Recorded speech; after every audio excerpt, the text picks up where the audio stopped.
Hello viewers. मैं Hussain Javed new don को लेकर एक बार फिर आपके साथ मौजूद। व्यूअर्स, आज की टैगलाइन आपके सामने है, थंबनेल आपके सामने है, और वो है अमिताभ वर्सेस राजेश खन्ना। जी हाँ, अगर बात हो लंबू जी की और काका की, तो सब जानते हैं कि इनके दरमियान ना चाहते हुए भी एक राइवलरी रही है, और उसकी बहुत बड़ी वजह ये थी कि राजेश खन्ना जी हिंदी सिनेमा के पहले सुपरस्टार थे, और उनका अगर हम जायज़ा लें 1969 से 1973 तक उन्होंने 16 लगातार हिट फिल्में दी, और वो इंडियन फिल्म इंडस्ट्री के स्पेक्ट्रम पे छा गए थे।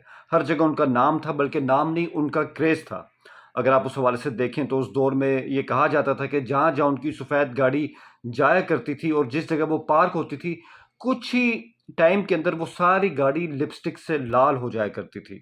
और राजेश खन्ना के क्रेज़ का ये भी आलम था कि अक्सर उन्हें कई ख़वातीन अपने खून से ख़त लिखा करती थीं। ये था उनका क्रेज़, जो उन्होंने हाथी मेरा साथी, कटी पतंग, अमर प्रेम और आराधना जैसी फ़िल्म से हासिल किया, और वो हिंदुस्तानी अवाम के बल्कि दुनिया भर में अपनी लाजवाब एक्टिंग के बायस, अपनी जो उनकी एक रोमांटिक इमेज थी उसके बायस वो छा गए थे। और इस क्रेज़ के अंदर ये राइवलरी इग्नाइट होती है, और किसने अमिताभ के दरमियान और राजेश खन्ना के बीच में इस महाजराई को जन्म दिया, तो हमारे सामने एक डायरेक्टर का नाम आता है जिनका नाम है ऋषिकेश मुखर्जी, जिनको रशीदा भी कहते हैं। जी हाँ, रशीदा, जिन्होंने एक नया ट्रेंड इंडियन फिल्म इंडस्ट्री में इंट्रोड्यूस किया, और उसको मिडिल सिनेमा कहते हैं। और पहली बार जो आम आवाम है, जो कि मिडिल क्लास अवाम है, उनकी ज़िंदगियों को, उनकी ज़िंदगी के हल्के फुल्के मसलों को फिल्म का मौजू बना दिया गया, जो बड़ा मकबूल साबित हुआ। ये जो उनका पहला फार्मूला था वो आनंद फिल्म से हमारे सामने आता है। 1971 में आनंद फिल्म आती है, और उसकी स्टोरी आप सब जानते हैं, हम उसकी तफसील में नहीं जाएंगे। आनंद फिल्म ने राजेश खन्ना को एक अलग लेवल का स्टारडम दे दिया। उनकी जिंदा दिल तबीयत, एक ऐसा पेशेंट जो कि अपनी मौत से 6 माह के फासले पर है, और उसकी बीमारी का इलाज भी नहीं है, लेकिन वो डॉक्टरों से ज़्यादा खुश रहता है, और वो कहता है कि ज़िंदगी जो है वो बड़ी होनी चाहिए, लंबी नहीं होनी चाहिए। तो ये जो जीने का स्पिरिट राजेश खन्ना ने उस फिल्म के ज़रिए दिया, वो आज भी अपनी मिसाल आप, और आनंद को हिंदी फिल्म सिनेमा की बेहतरीन फिल्म के नाम से जाना जाता है। लेकिन हम ये देखते हैं कि ऋषिकेश मुखर्जी ने राजेश खन्ना को तो साइन कर लिया था, और राजेश खन्ना खुद आए थे उनके पास इस रोल को हासिल करने के लिए। मगर एक रोल इसमें और था, जो कि एक डॉक्टर का रोल था, और वो ऋषिदा के लिए चैलेंज बन गया था कि वो रोल किसको दें। ऐसे में उनकी जो निगाह इंतखाब थी वो अमिताभ बच्चन के ऊपर आई, जो उस टाइम बिल्कुल एक नोवालिद एक्टर थे, और कोई इतने ख़ास मकबूल भी नहीं थे, और ख़ासे दुबले पतले और लंबे थे।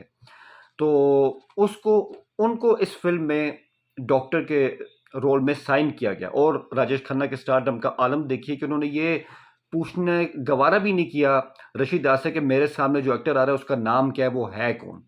तो इस तरह अमिताभ बच्चन उनके सामने आते हैं, और फ़िल्म जब आती है तो फ़िल्म बहुत ज़्यादा मकबूल होती है।